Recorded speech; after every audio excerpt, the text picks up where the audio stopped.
প্রিয় বন্ধুরা, আসসালামু আলাইকুম। আমি পার্সোনাল ফিটনেস ট্রেনার জামান। আজকের এই ভিডিওতে আলোচনা করতে যাচ্ছি চর্বি কমানোর সম্বন্ধে। স্পেশালি যাদের বয়স বেড়ে গেছে এবং বয়স বৃদ্ধি পাওয়ার ফলে আগের মতো যখন তারা ইয়াং ছিল তখনকার মতো আর তাদের চর্বি কমছে না, তারা চাইলেই ফ্যাট লস করতে সক্ষম হচ্ছেন না, অথবা তারা ইভেন ফ্যাট গেইন করছেন। এর পিছনের কারণগুলো কী এবং এই কারণ থেকে কিভাবে বেরিয়ে আসা সম্ভব এবং বেরিয়ে এসে আগের ন্যায় কীভাবে চর্বি কমাতে তারা সক্ষম হন সেই বিষয় নিয়ে আলোচনা করব। ভিডিওটি একটু লম্বা হবে। যদি আপনার মূল কারণটি আপনি শিখতে চান, জানতে চান, তাহলে দয়া করে ভিডিওটি শেষ পর্যন্ত দেখলে আপনার পুরোপুরি একটা জ্ঞান লাভ হবে যে এর পিছনে কারণ কি এবং স্পেশালি ফ্যাট গেইন এবং ফ্যাট লসের পিছনে কি কারণগুলো কাজ করে সেগুলো আপনি জানতে পারবেন। তো আসুন শুরু করা যাক। অনেক বয়স্ক মানুষ রয়েছেন যারা শকিং হচ্ছেন যে আমার বয়স যখন 18 কিংবা 20 ছিল তখন তো আমি চাইলে তেমন একটা ডায়েট করা লাগতো না, তাছাড়াই আমি ফ্যাট লস করতে সক্ষম হতাম। কিন্তু এখন যেহেতু বয়স 40, 50, ইভেন 60 হয়েছে, এখন কি হলো যে আমি চাইলে আগের মতো ফ্যাট লস করতে পারছি না। যদিও আগের ফ্যাট লস করার ক্ষেত্রে ওই লোকজনদেরকে আপনার প্রচুর পরিমাণ কার্ডিও কিংবা এক্সারসাইজ করার প্রয়োজন ছিল না। হ্যাঁ, কিছুটা অটোমেটিক্যালি আপনার তারা ফ্যাট লস করতো। তো এখন কি হচ্ছে, এখন যেটা হয়েছে সেটা হচ্ছে আপনার তাদের বয়স বাড়ার সাথে সাথে তাদের হরমোনাল সিস্টেম এবং মেটাবলিক রেট এগুলো নিচের দিকে চলে গেছে অথবা যাচ্ছে। হ্যাঁ, এটা হচ্ছে মূল কারণ, hormonal system plus metabolic rate, মনে রাখবেন। ওকে, আপনার খুব যারা বয়স্ক আছে তারা কি ফ্যাট লস করে না? তারা ডায়েট প্রোগ্রাম ফলো করে কি ফ্যাট লস করে না? হ্যাঁ, আপনি এটা প্রশ্ন করতে পারেন। তারা, আমি স্বীকার করছি, তারা ওয়েট লস করে, যেমন 5 to 10 কেজি, হ্যাঁ, ইভেন 15 কেজি মেবি তারা লুজ করে। কিন্তু ওই ওয়েটটা প্রাইমারিলি আপনি যখন ওয়েট লস করার জন্য ডায়েট বা এক্সারসাইজ শুরু করবেন তখন যে ফার্স্ট 5 ডিপেন্ডিং অন আপনার বডি সাইজ, হ্যাঁ, 5 to 10 কেজি ওটা হচ্ছে ফ্লুইড। হ্যাঁ, ফ্লুইড হচ্ছে আপনার ওয়াটার সাবস্টেন্স, ওয়াটার এবং আরও অন্য কিছুর সংমিশ্রণে ফ্লুইড তৈরি হয়। তো ওইটা কিন্তু অ্যাকচুয়াল ফ্যাট না। হ্যাঁ, তো তারা ভাবে যে আমরা এই ডায়েটে কাজ হয়েছে, আসলে কাজ হয়নি, ওটা মাত্র ফ্লুইডটা আপনার ফ্লুইড রিটেনশন করেছিল, ওটা ডিপ্লিটেড হয়েছে, এই আর কি।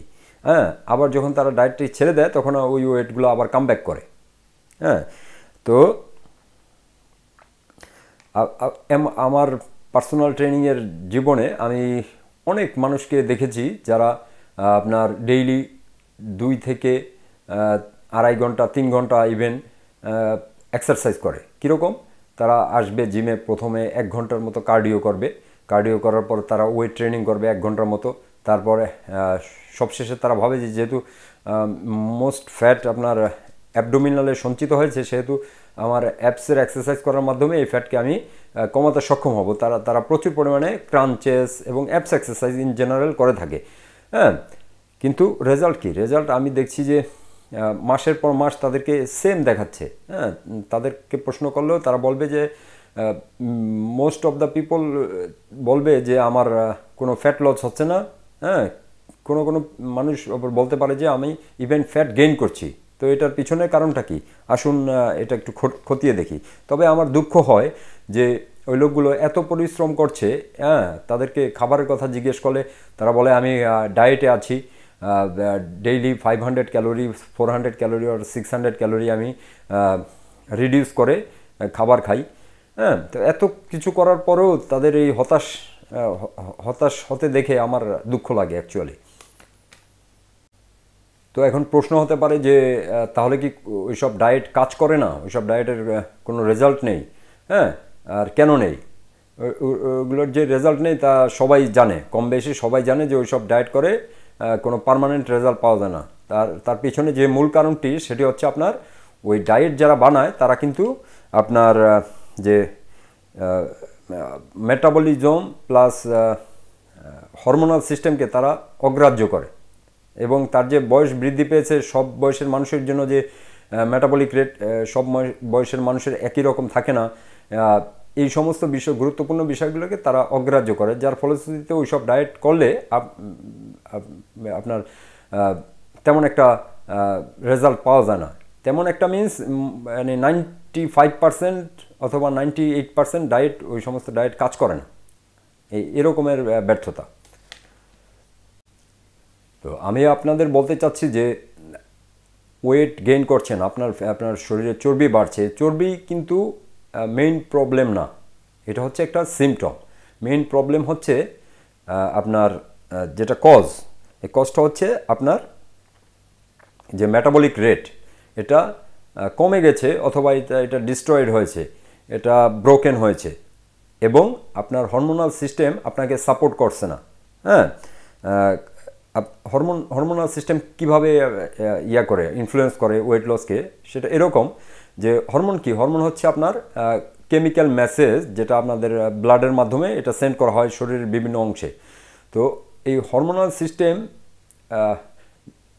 থ্রু ব্লাড এরা মেসেজ সেন্ড করে আমাদের মেটাবলিজমকে আপনার আইদার স্লো ডাউন অথবা স্পাইক আপ।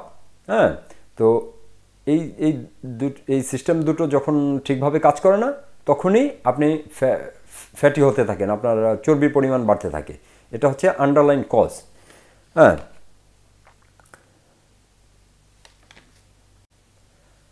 তো আপনি যদি আমার কথা বিশ্বাস না হয় তাহলে আপনি কি করতে পারেন, যদি এমন কেউ থাকে আপনার পরিচিত যে অত্যন্ত ফ্যাট, হ্যাঁ, যার শরীরে অত্যন্ত চর্বি, ওই মানুষটির মেটাবলিক রেট যদি আপনি টেস্ট করেন, সেখানে আপনি দেখতে পাবেন যে তার মেটাবলিক রেট খুব স্লো অথবা মেটাবলিজম পুরোপুরি ডিস্ট্রয়েড হয়ে গেছে, ব্রোকেন হয়ে গেছে।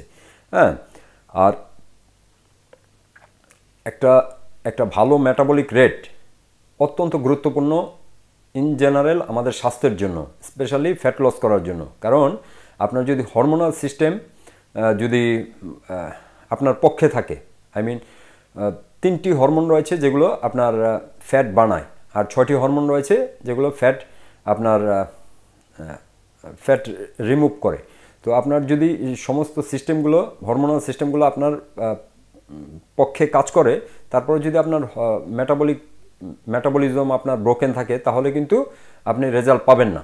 এজন্য মোস্ট ইম্পর্ট্যান্ট হচ্ছে অ্যাট ফার্স্ট আপনাকে মেটাবলিক রেটকে বাড়াতে হবে, মেটাবলিজমকে রিজুভিনেট করতে হবে। হ্যাঁ, আর এটা কিভাবে করতে হয় সেটা আমি বলবো পরে, সঙ্গে থাকুন। প্রথমে আমাদের কি করতে হবে, আমাদের মেটাবলিজমকে হিল করতে হবে, কারণ এটা ব্রোকেন, এটা স্লো ডাউন হয়ে গেছে, হ্যাঁ, ডিস্ট্রয়েড হয়ে গেছে, এটাকে আপনার রিজুভিনেট করতে হবে। আর ওটা করার পরেই আপনার তেমন একটা ইফোর্ট ব্যবহার করতে হবে না ভালো একটা রেজাল্ট পেতে, এটা খুব তাড়াতাড়ি এবং সহজেই আসবে। এখন যে বিষয়টি নিয়ে আলোচনা করব খুব গুরুত্বপূর্ণ, হ্যাঁ, মনোযোগ সহকারে শুনুন, মেইন জিনিসটা বুঝতে পারবেন। যেমন আমাদের হরমোনাল সিস্টেম গঠিত হয় 600 ডিফারেন্ট হরমোন নিয়ে। তো এই 600 হরমোনের মধ্যে 3 হরমোন রয়েছে যারা আপনার ফ্যাট মেকিং করে, হ্যাঁ, আর 6টি হরমোন রয়েছে যেগুলো ফ্যাট লস করতে সাহায্য করে। হ্যাঁ, তাহলে আপনি বলতে পারেন 3টি ফ্যাট মেকিং এবং 6টি ফ্যাট রিডিউসিং হরমোন। তো তবে ফ্যাট রিডিউসিং যে 6, ওই 6-এর পাওয়ার অত বেশি না। হ্যাঁ, প্রভাবশালী এই 3টি হরমোন কোনটা, ফ্যাট মেকিং হরমোন, যেমন ইনসুলিন, এস্ট্রোজেন এবং কর্টিজল, এই 3টির পাওয়ার অনেক বেশি। তো এতটাই পাওয়ারফুল যে সামান্য পরিমাণ এই 3টির যে কোনো একটি যদি আপনার শরীরে স্পাইক থাকে, হ্যাঁ, সেই ক্ষেত্রে অনেকক্ষণ সময় পর্যন্ত আপনি আর কোনো ফ্যাট বার্ন করতে সক্ষম হবেন না। উদাহরণ হিসাবে বলছি যে এক্সাম্পল, আপনি একটি কুকি খেলেন, হ্যাঁ, কুকি খেলেন যার মধ্যে আছে 80 ক্যালোরি। হ্যাঁ, এই 80 ক্যালোরির কুকি অনেকে খায় কুকি অথবা আপনার বিভিন্ন জাঙ্ক ফুড খেয়ে ভাবে যে সমস্যা নাই, আমি এটা এক্সারসাইজ করার মাধ্যমে আমি এটাকে আমার শরীর থেকে বের করে দেব ক্যালোরি বার্ন করার মাধ্যমে। হ্যাঁ, তাদের ভাবনাটা যে মিথ্যা আপনাদেরকে বলছি। আপনি হয়তোবা 20 মিনিটস হাঁটার মাধ্যমে অথবা 1 কিলোমিটার হাঁটার মাধ্যমে আপনি ওই 80 ক্যালোরি আপনার শরীর থেকে বের করে দিলেন, কিন্তু ওইটা খাওয়ার ফলে, কুকিটা খাওয়ার ফলে আপনার যে ইনসুলিনের স্পাইক ঘটলো, ওই ইনসুলিন আপনাকে পরবর্তী একদিনের জন্য 24 আওয়ার্সের জন্য আপনার ফ্যাট লসকে স্থগিত করে রাখবে। হ্যাঁ, ব্লক করে রাখবে 24 আওয়ার্সের জন্য। তাহলে দেখতে পাচ্ছেন ওই যে যারা ডায়েট বানায়, যারা ডায়েট চার্ট বিক্রি করে এবং ডায়েটিশিয়ান, তারা কিন্তু এই জিনিসটা বোঝায় না, বা তারা জানে কিনা আমি বলতে পারি না, যে এটা শুধু ক্যালোরির ব্যাপার না, এটা ক্যালোরি দ্বারা হরমোনাল সিস্টেম যে সিগন্যাল পেয়েছে, ওই সিগন্যালটাই মেইন ইম্পর্টেন্ট। তো এই কুকিটার মাধ্যমে হরমোনাল সিস্টেম সিগন্যাল পেল যে ইনসুলিনকে স্পাইক ঘটাতে হবে, আর ইনসুলিন একটা ফ্যাট মেকিং হরমোন এবং এটা ব্লক করে ফ্যাট বার্নিংকে। তো এই ইনসুলিনের স্পাইকের কারণে ওই 6টি যে ফ্যাট বার্নিং হরমোন আছে, ওই হরমোনগুলো অসহায়, তারা কাজ করতে পারবে না কতক্ষণ, নেক্সট 24 আওয়ার্স আপ টু। হ্যাঁ, তাহলে দেখতে পাচ্ছেন যে এই হরমোনগুলো কতটা পাওয়ারফুল। বাট আমি আশ্চর্য হয়ে যাই এই কারণে যে যারা ডায়েটিশিয়ান এবং যে নিউট্রিশনিস্ট রয়েছেন, ডক্টর, এবং যারা এই ডায়েটগুলো বিক্রি করেন, হ্যাঁ, ডায়েট চার্টগুলো বিক্রি করেন, তারা কখনোই এই মেটাবলিজম প্লাস হরমোনাল সিস্টেমকে নিয়ে কোনো কথাই বলেন না। হ্যাঁ, এটার কোনো প্রসঙ্গই আনেন না। তারা এটাকে ক্যালোরি ইন ক্যালোরি আউট দিয়ে চালিয়ে দিতে চান। তো এখন আপনার উদ্দেশ্যে বলছি যে আপনার কি দ্য মেইন কি ফর ফ্যাট লস হচ্ছে, আপনাকে বের করতে হবে যে আপনার যে স্লো মেটাবলিজম অথবা স্লাগিশ মেটাবলিজম অথবা ব্রোকেন মেটাবলিজম অথবা ডিস্ট্রয়েড মেটাবলিজম, এটার পিছনের কারণটা কি? এটার পিছনের কারণ কি? আপনার শারীরিক কোনো অসুস্থতা আছে, অথবা আপনার কোনো গ্ল্যান্ড দুর্বল, থাইরয়েড গ্ল্যান্ড, অথবা কোনো এইটার পিছনের কারণটা আপনি খুঁজে বের করবেন। করার পরে ওই কারণের পিছনে কাজ করবেন। কাজ করার মাধ্যমে এই মেটাবলিক রেটকে উপরে নিয়ে আসবেন, প্লাস মেটাবলিজমকে হিল এবং রিজুভিনেট করার সুযোগ দিবেন ফার্স্ট। আফটার আপনার দ্বিতীয় কাজ হচ্ছে, পদক্ষেপ হচ্ছে, ওই যে আমাদের 6টি ফ্যাট বার্নিং হরমোন রয়েছে, যারা আমাদের বন্ধু হরমোন, ওইগুলোর সাহায্য নেবেন। বাট প্রথমে আপনাকে এই যে মেটাবলিজম নিয়ে কাজ করতে হবে। তারপর সেকেন্ড স্টেপ হচ্ছে ওই আমাদের হরমোনাল সিস্টেমকে নিয়ে কাজ করতে হবে। ইন দ্য মিন টাইম, যখন আপনি মেটাবলিজম নিয়ে কাজ করবেন, তখন মাস্ট বি আপনাকে ভেরি কেয়ারফুল হতে হবে যে ওই যে 3টি ফ্যাট মেকিং হরমোন, তাদেরকে যতটা সম্ভব দমিয়ে রাখা। হ্যাঁ, যেমন আপনার ইনসুলিন, কোর্টিজল এবং এস্ট্রোজেন, এই 3টি হরমোনকে আপনার সবসময় দমিয়ে রাখতে হবে। ওকে, তো এই 3টি হরমোন কেন স্পাইক হয় ওই সম্বন্ধে আপনি জানতে পারবেন। ক্রমান্বয়ে আমার ভিডিও দেখতে থাকুন, আমি আপনাদেরকে যতটা সম্ভব ক্লিয়ার করার চেষ্টা করব, যে বুঝাতে চেষ্টা করব যে কোন হরমোন কোন খাবার দ্বারা, কোন এনভায়রনমেন্ট দ্বারা এটা স্পাইক ঘটে, এবং এটা থেকে কোন হরমোন থেকে কিভাবে বেস্ট বেনিফিট লাভ করা যায়, এগুলো সম্বন্ধে আমি আপনাদেরকে জানাবো আস্তে আস্তে। এখন প্রশ্ন হচ্ছে যে মেটাবলিক রেটকে আপনার স্লো ডাউন করে কি, অথবা মেটাবলিজমকে কি ডিস্ট্রয় করে, হ্যাঁ, অথবা এটাকে ব্রোকেন করে।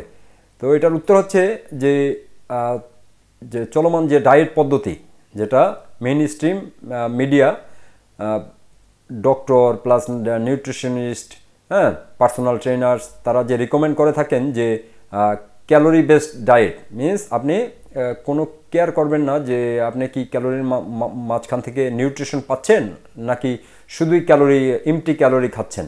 হ্যাঁ, তো প্লাস ওই ক্যালোরিটার যে ইনফ্লুয়েন্স রয়েছে আমাদের হরমোনাল সিস্টেমের উপর, সেই বিষয়ে তারা ভেবে দেখে না অথবা গ্রাহ্য করে না। প্লাস এই যে ক্যালোরি রেস্ট্রিকশন করে তারা, যেমন আপনার যদি 2000 ক্যালোরি দৈনিক খাওয়া প্রয়োজন, তাহলে তারা আপনাকে বলবে যে আপনি 500 ক্যালোরি রিডিউস করেন, ওভার টাইম আপনি ফ্যাট লস করবেন। তো এটার মাধ্যমে আমাদের মেটাবলিক রেট স্লো ডাউন হয়ে ওটার সাথে অ্যাডাপ্ট হয়।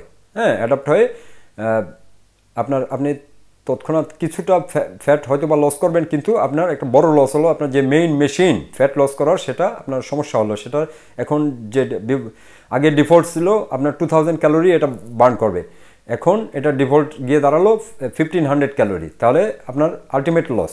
হ্যাঁ, আর এইভাবেই যদি আপনি কয়েকবার এই ডায়েট করেন, অবশেষে আপনি আপনি একটা ব্রোকেন মেটাবলিজম নিয়ে আপনি অসহায়ের মতো থাকবেন।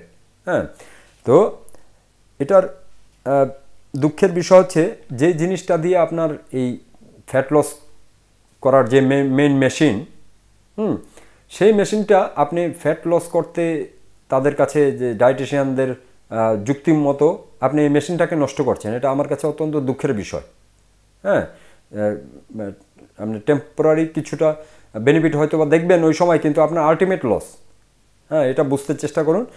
এখন সবশেষে আমি আপনাদের যা বলবো সেটা হচ্ছে, যারা এমন আছেন যে ফ্যাট লস করতে অনেকটা স্ট্রাগল করছেন, আগের মতো তারা যখন ইয়াং ছিলেন তখন যেভাবে ফ্যাট লস করা সম্ভব হতো এখন হয়তো হয় না, তো এই এটার পিছনের কারণটা কি এগুলো বোঝার চেষ্টা করবেন। প্লাস এটা জেনে রাখুন যে আপনাদের 6টি ফ্যাট বার্নিং হরমোন রয়েছে, 6টি ফ্যাট বার্নিং হরমোন রয়েছে, তারা আপনার পক্ষে কাজ করার জন্যই তারা তৈরি, এবং তারা চান্স পাচ্ছে না।